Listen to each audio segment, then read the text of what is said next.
This is the Thursday evening 5 p.m. call. Thank you. Enjoy. Recognize that number. It's the one you use for this call.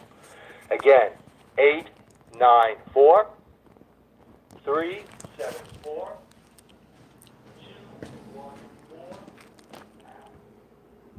Now, everybody take a closer call. In fact, 80% of you know this, but the other 20 don't. There is a reference number that equates to this recording that we'll have on after this call. You must use it.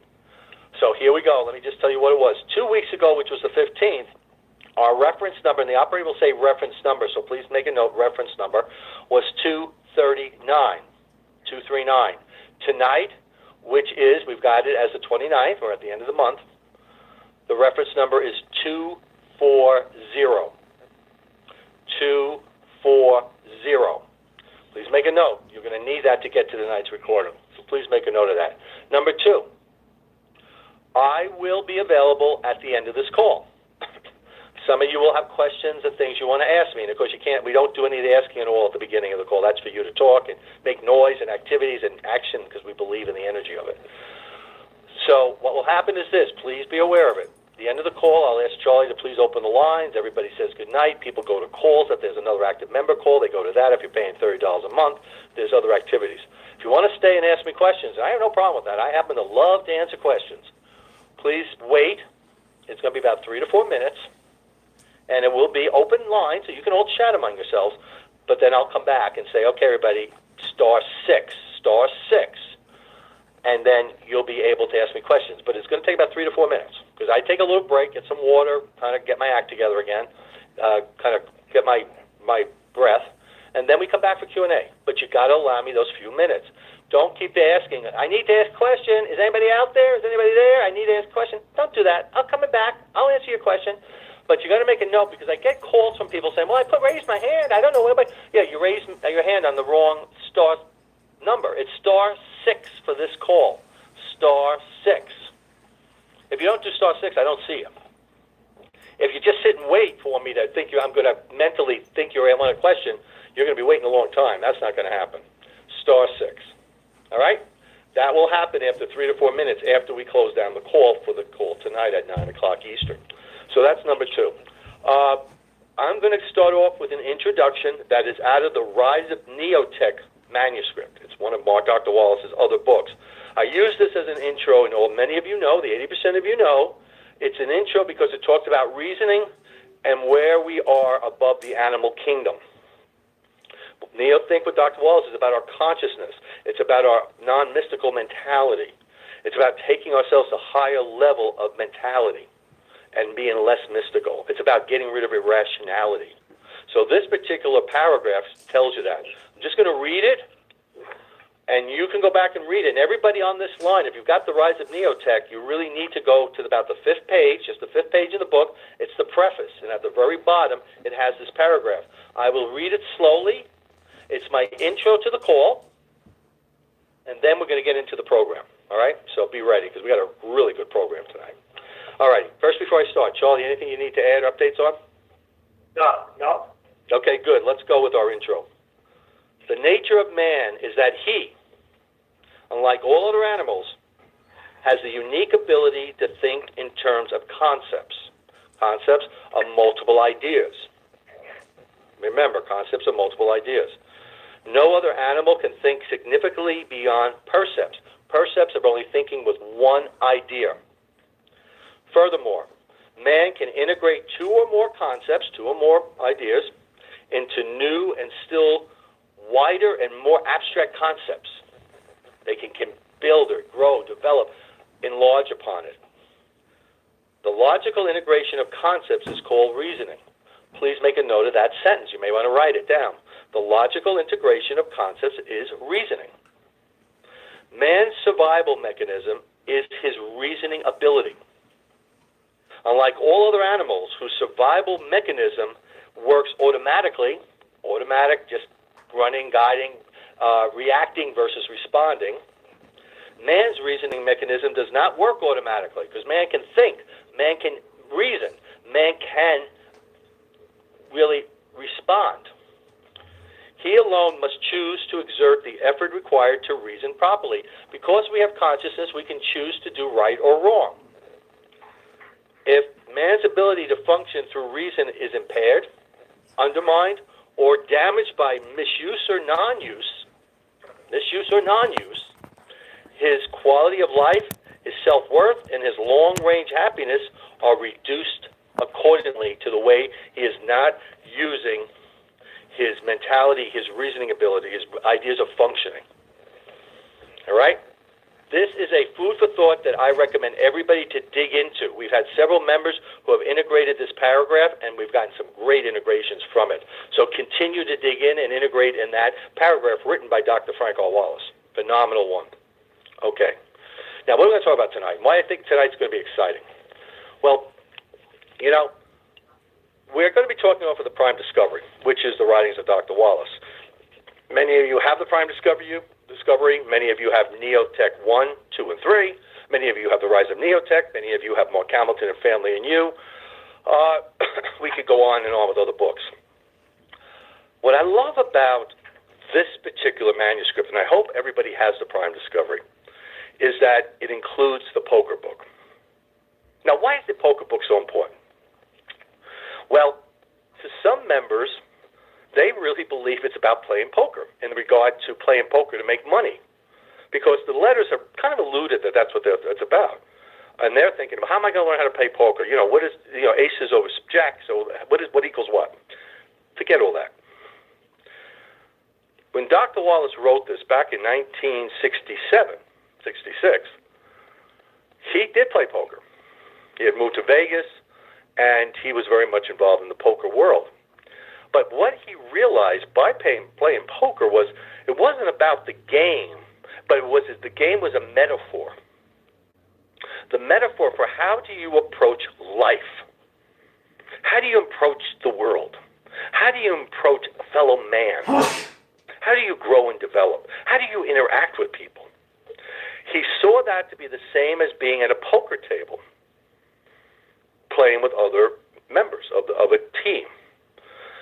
And he goes into pages of information, and he puts in names, he's got characters, he's got poker positioning, etc., because he knows how to play. So he uses all that knowledge in the way of living the world.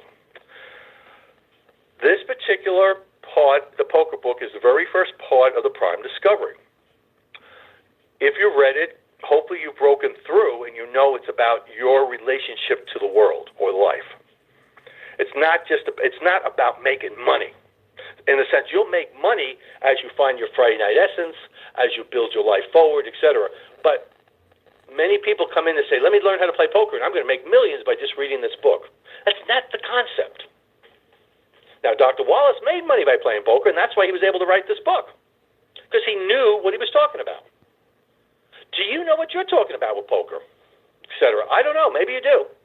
I played poker for years. In the 80s, every Friday night I played poker. In my 30s, poker was a big part of my life. The guys got together every Friday night. I lived in Connecticut, and Friday night was poker night. Okay? So I got it, and I enjoyed it. And I understood the concept of concentration. And I understood the concept of watching the hands and who's putting what down and who's holding it. You know, you work on that. Well, I wasn't a neothink at the time, but I did understand human behavior. And by the way, everybody, listen to me closely with my intro tonight. This is all very important before we get into the book. Many of you, for the new members who know, I don't believe in reading. I don't sit here and read you these books. That's for you to do. I'm here to tell you what they mean and how to use it. That's my job as a mentor. And I'm not a reader. I think you're intelligent enough to do that. And I know you are.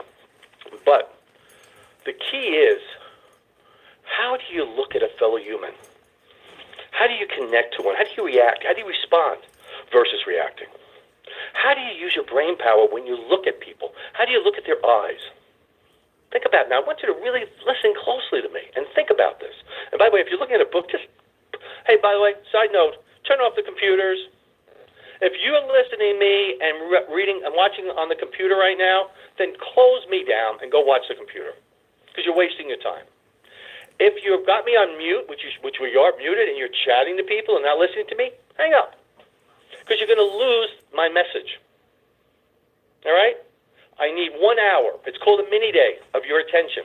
No telephones, no family interaction, no eating dinners. I mean, you can have a little something on the side, but concentrate on what we're doing. Listen closely. All right? This is really important because you're wasting your time if you're not. And get off those emails. They'll be there in an hour. I know you're out there checking out emails and typing away. Stop. And get off the text. Stop texting. So, when we look at fellow humans and we wonder, how do we respond to somebody? What do we look for in another person? Is it important? Before I read this poker book, and I read this book back 10 years ago, but I have one of the originals back in the 70s, and I had a chance to read this before I got the Prime Discovery. I didn't look at the world with concentration. I didn't look at it with discipline.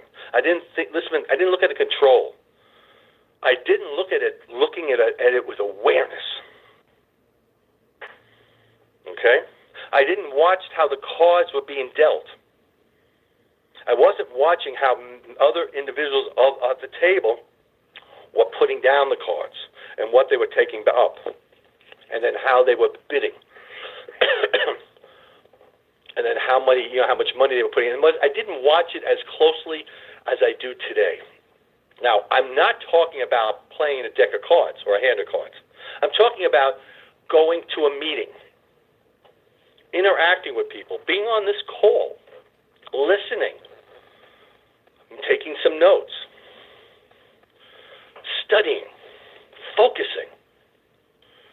You see, NeoThink has taught me how to really focus.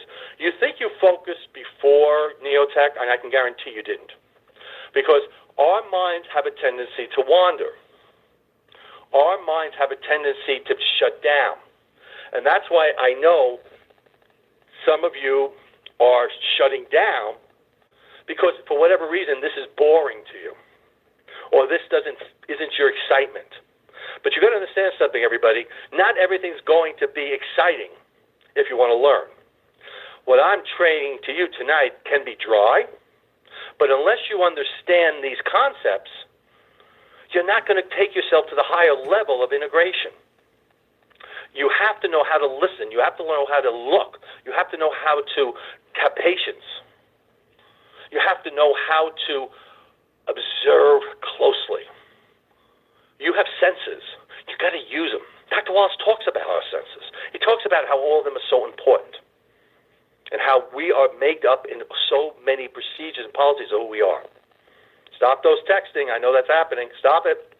And look at how you relate to other people. Have you ever really looked at yourself and how you relate in a conversation?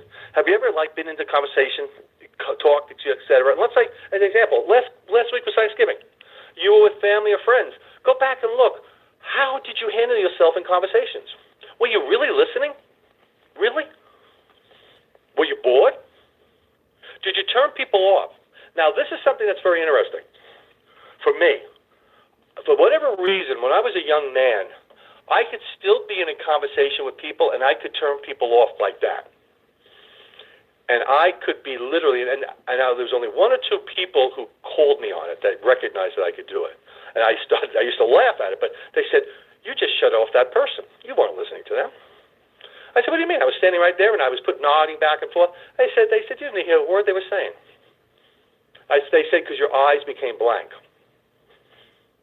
You were looking, but you were looking at beyond them. And they were right. I knew how to shut people off. And I had to look at that and say, what is wrong with my connection, my energy field? And that's something I want you to look at tonight. Do you turn people off? Do you really listen? Or do you fake listening? Do you understand the human connection? Do you understand the human energy? Tonight, we had all this going on. People were, hello, yes, I'm here. I'm from this state. I'm from Texas. Hey, I'm here from Wyoming. I'm here from, Washington. I'm here from Florida. Yeah, you heard all that interaction. Was it noise to you, or was it an energy field? For some of you who are new, it was noise. It was a noisy pain in the neck. For a lot of us who have been around NeoThink and Neotech for quite a while and connecting on these calls, we saw the energy field. How do we look at things? How do we absorb information? How do we absorb other individuals? In the poker book, Dr. Wallace is explaining about every player, how they interacted with each other, how they responded to information, how they made awareness and contact with others. That was the whole hand of the game. That's what was going on. And what he did was, in his intelligence, in his brilliance, he made it a visual caricature for us. The John Finns and all the others that were there.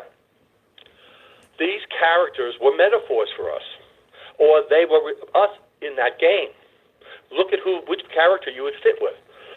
That's the key you got to be looking at with this book.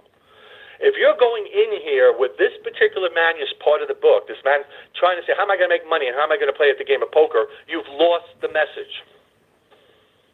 You've lost what this book is about. It's about your connection to the world, the people in it, the energy in it, the things in it, and how you respond in a correct, intelligent, reasonable manner. That's what it's aware of. That's what it's about. So, if you haven't read this book, you can go into it with this thought process. If you have read it and you're trying to find a way to go play a game in Atlantic City or get to Nevada and get out to Vegas or wherever, that's not what it's about. It's about connecting to other people. However, if it is an essence for you, I will tell you this, and you use your brain power and understanding it, you can concentrate enough to work towards most likely making money, but you're going to have the patience, the discipline, the thought, and the control. And guess what our subject is tonight? Discipline, thought, control. But before we get started, let me go over to Charlie. Charlie, your thoughts on the intro, and we'd love to hear what your thoughts are. Great job, Steve. Thank you. Yeah, it's about, I've been saying for years that we've always had the edge since we have NeoThink. No matter what situation we're in, no matter who we're talking to, what we're talking about, whatever.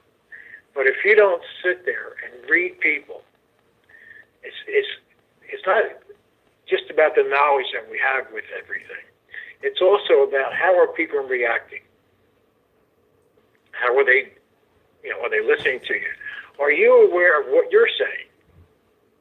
I think that's a big point, because a lot of times, especially when we're on these calls and people call in, and some people will ask the question, when they make a statement, they're on for a minute or two, and they say what they wanted to say, and then they're done.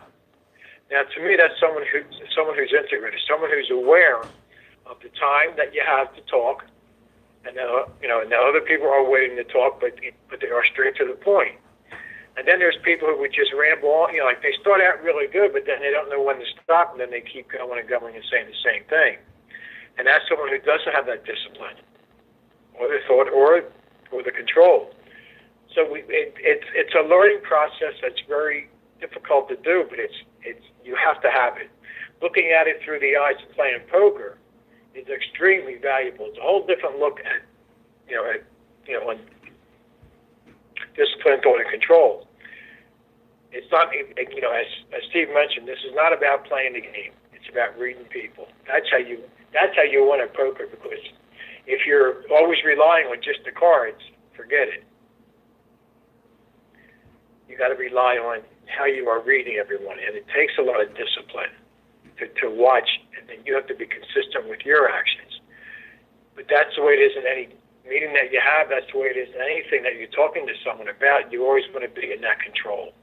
So I think this is going to be a great call tonight, and I don't think we will get through all three of them tonight, but we'll sure as heck try. But this is a very, very valuable call tonight. I'll send it back to you, Steve.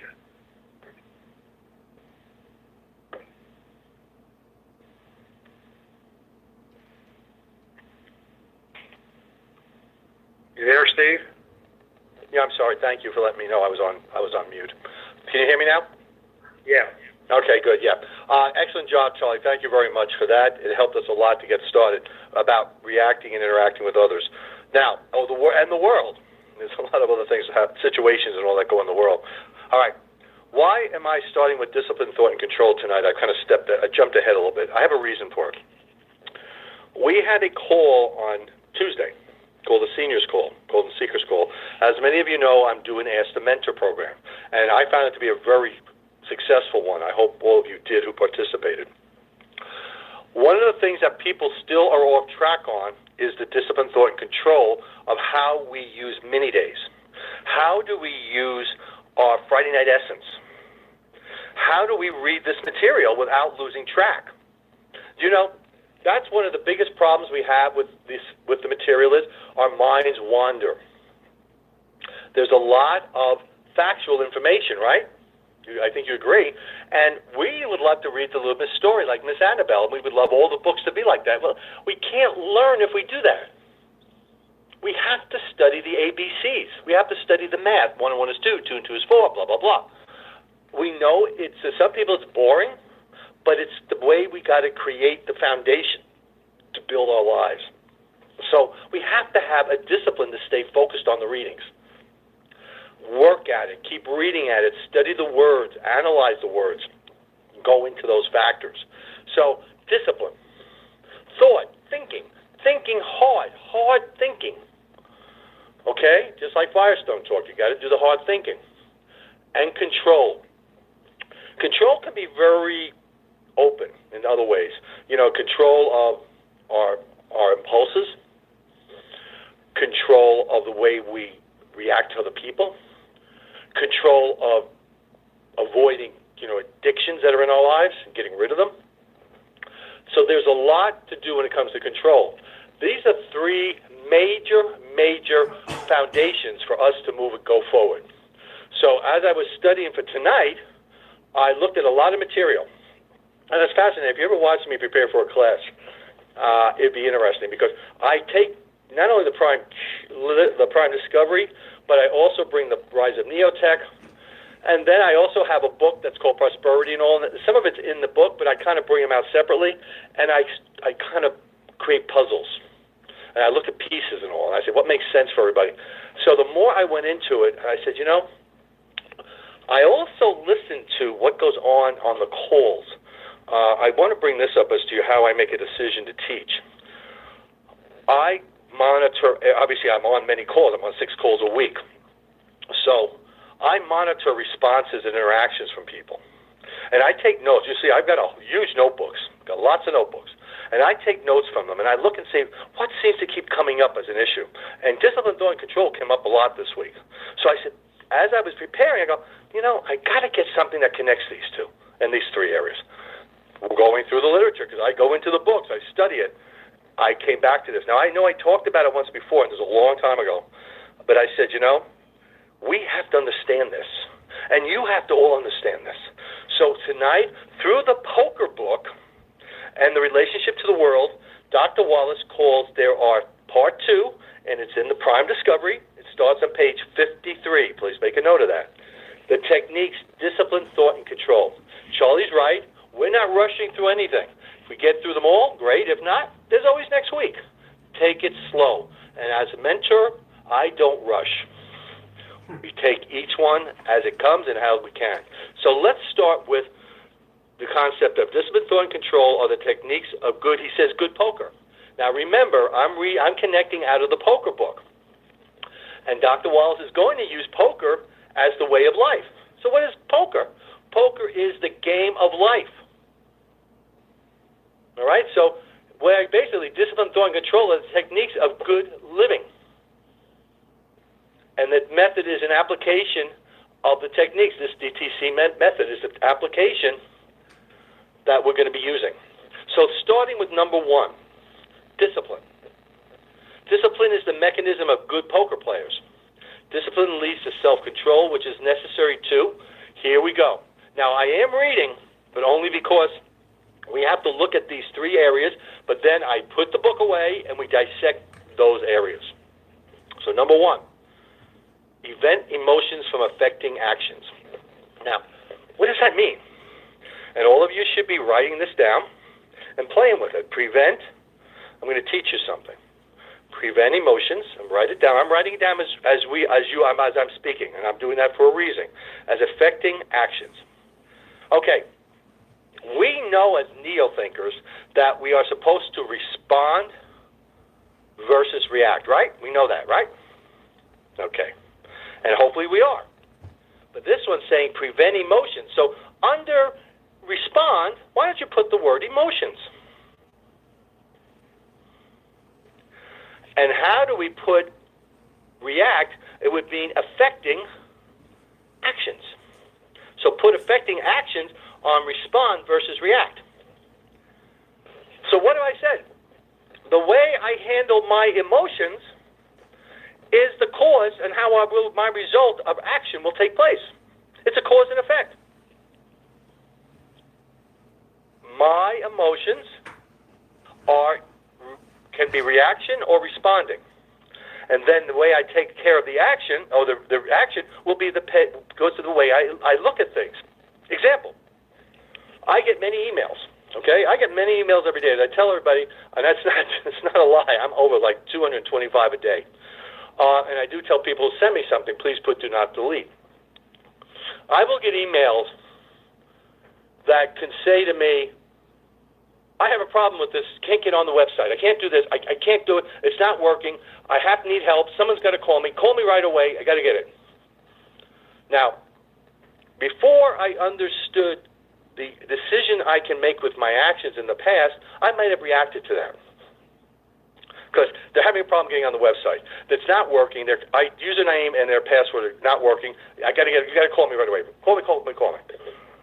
Okay.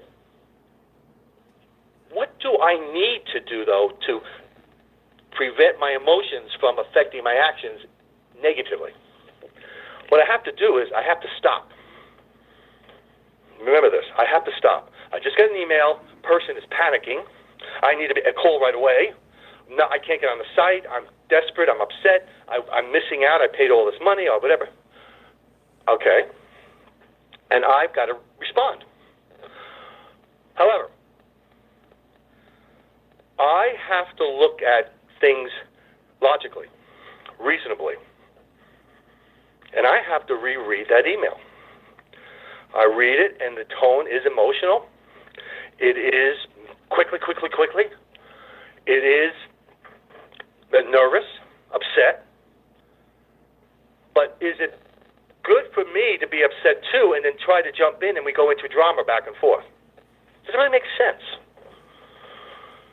Or is it better for me, and this is what I've created in my life, it's called the 24-hour rule, to sit on it for a day, reread the words, and put them in a perspective of objectivity versus emotional drama. Think about this. This is just an example, but this is important. Is it better to maybe let the email go back to it a few hours later, read it again? The drama part from the initial impulse is now deadened. It's lessened. And I see that they can't get into the site. And I realize there could be several reasons why they can't get into the site. Even though they have a username and password, they can't get in. And one of the reasons could be is they might be spelling the website incorrectly. I've had members who have done that. So I write a note to myself and say, okay, are they putting in the actual spelling correctly? That's my first question. Number two, when was the last time they were on the site? Because I know that if you delay the site after a certain period of time, it will be turned off for you. The IT system shuts you down if you wait a few weeks or after so many days. Could that have been a problem? Number three, do they have the correct username and password that they originally set up? Okay? So already I have three questions once I got rid of the drama and have thought about it logically, reasonably. Okay? This is important, everybody. Listen to me carefully. The drama is now down. The objectivity is stepping up. I'm setting up a series of questions. So in other words, instead of me just running to IT with all this drama, I'm saying I need to call the person back, but I need to have them answer the following questions. I still wait till the next day because I may have more questions, and I like to sleep on it. It's still within a 24-hour period, and that's not bad. And in many times, I will make the phone call the next day. And I'll get on the phone and I'll say, Mr. So-and-so, Mrs. So-and-so, whoever, this is Steve Fagan, Senior Mentor for the Neothink Society. I received your email. There are several questions we need to explore first. So I may ask him to go right to their computer. I may ask them to answer it. And I will say to them, this is one of the first things I'll say. You can't get to that website, it's not working right. Spell the site to me. And I mean it. Spell it to me. And do you know, 80% of the time or 75% of the time, they're missing an S. The word is activate. They always keep saying active. They can't get on. This other issue is they haven't gone to the site in a while. They did get on once, but they've let it slip and stay. Well, the IT group, after a while, that system gets shut down. And they were shut out, which meant then that we had to go back to IT and they had to reboot it. That's what I'm talking about with discipline. Everybody, it takes patience, it takes focus, no drama. That's what Dr. Walls is trying to explain to us. And in the game of poker, if you want to be successful, you take it slowly, you take it patiently, you focus. So that's number one. Number two, and you write the same thing we just did with number two. One, allow concentration to focus on the game. The game of life. Concentration. Where do we hear about concentration? Now, when I read that, where do I go? Think about this, everybody. We're in an integrated program, right? So all of a sudden I'm going, concentration. Now, where did I read about concentration? Think, Fagan, think. Wait a minute. I read about a power concentration. Wow, wait a minute. I read about that in a self-leader. Wait a minute, self-leader. It was one of the 7 mind muscles. Bingo, that's it. So what I do is I pull out the Neothink 1 book. Or you can pull out the Prime Cure book. And I go to the self-leadership. Because it says here, allow total concentration to focus on the game. Well, the word excuse me, the word concentration is the big word. So I got to dig in. And by the way, I'm pulling out my Neothink 1 book. I'm going to the beginning where it says self-leadership.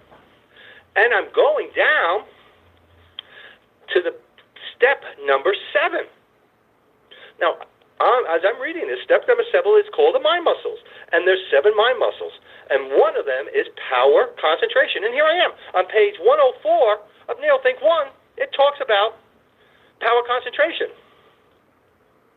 And it talks about talking about how I need to concentrate on focusing, letting my mind stay in the moment. Don't let myself be shut out of it. And then talk about literal intensity that goes with it. And using mathematics as an example of concentration. Because he says power concentration provides leverage. You can, for instance, master the accounting system. You can master time. You can master tracking reports and information by concentrating. Well, that now connects to a better idea of, as a discipline, I'm using a connection of my right brain, left brain, which we learned in the same self-leader program in the creativity. Do you see that that's one word in one paragraph? That I have now brought another manuscript with other material to that one word. Do you see how this builds and builds? That's why you have to study the manuscripts. You just can't read them or skim them. You got to study them. So I've just given some comments about concentration. I told you to go to power concentration. It's step 7 on the self-leader. So understanding how you can leverage yourself through a very effective focus of concentration versus somebody else. And again, when you concentrate, you don't have other things distracting you. And even when you're in a room of people, you listen and you focus.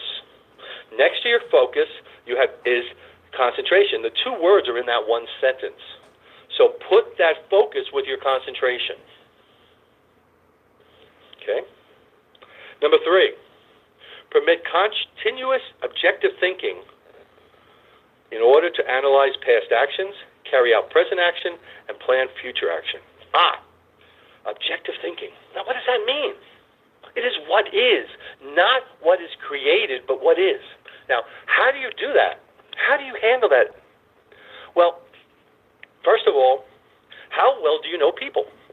How well do many of you know me? How well do I know you? How many of you know Charlie? In other words, you've got to get to know people and their actions and their responses. You can't be in the shadows if you're going to be successful in these areas. And this is a problem why many people die coasting in life, because they never allow themselves to get in the game of living or get in the game of poker. They want to stay around the fringes. You ever watch the people who watch you play poker? You ever watch all those people who stand around the tables? They're watchers. They're not doers. They're watchers. And how many people stand around the table of life? As a neotech person, and this is why I'm so adamant about getting people to talk and chat and let us know you're out there, is you can't be in the perimeter. You got to get in the game. And Dr. Wallace tells us, play the game of poker, play the game of life. Life can be played as a game if you allow your child of the past to connect to you and allow yourself to not take it all so seriously. But that means you've got to know who you are and take yourself that you love yourself. All right? This is all mental, physical, emotional, go with these areas. So, objectively, when you're playing poker, what Dr. Walter says is, I'm in a game with somebody, I usually know when somebody's going to raise. I have an idea when what they've got may have as a hand. Or I may when they're going to get ready to fold. Or I know when somebody's bluffing. You can tell by their body language. You can tell by their... And people get to know that if you played with people more than once. Okay, that's one area. The other area is you just have to concentrate and watch. If you're in a game with newer people, you may have to go through a few games to start to get to know their pattern. But if you concentrate and you watch and you analyze, you can do that. And that's how you do it with the game of life. Now, I've just given you 3 areas of discipline. That's all we talked about. 3 areas. And what are those 3 areas that we got to hear that you should be put in on? Number 1, emotions, which is the course towards actions. Concentration, connecting to focus. And now objective thinking, carrying to analysis of our past actions, carrying into our present actions, and planning for our future actions. And this is the processes that we have to be using under the concept of discipline. So I'm just going to take a breather. And Charlie, would you like to add some thoughts from that interaction? Sure. Great. Yeah. You're on tonight, Steve. You're on. I'm on a roll. Okay, I'm loving this. Go ahead. Yeah, you have to look at all these books at one time when you're reading just one book, because everything does fit. All these puzzle pieces, they all fit together. But I think out of the 3, discipline, thought, and control, I think discipline is the key. If you don't have discipline, forget about the thought and forget about the control. And what really helped me with the discipline here was doing mini days. That got me on a schedule of doing every day, taking steps forward every day. And that starts with discipline.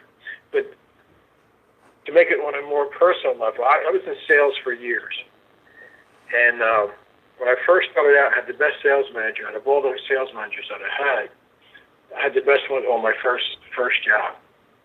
And he would go through this and that, but he was always right on. And I was going in home on, these people made an appointment with us and we would go out and visit them. I was on the road for a week, so it took me, I'd have at least, this is back in the early 80s, and I had to have at least go out with $300 to $400 for the hotels and gas and food. So you had to sell, otherwise you didn't make any money. But it was a very long presentation, and it was selling a franchise. So they taught us how to take, when you go into somebody's house, you have to take control from them in their castle. How to sit at the kitchen table, how to shut the TV off, how to put the dog away, how to put the kids away. Sometimes it was tough and sometimes it wasn't. But you had to get them together, sit down, and it was, as I said, it was a long presentation, so the better that you were at the presentation, it really helped. So I studied, like the first month, all I did was just go over this presentation all the time.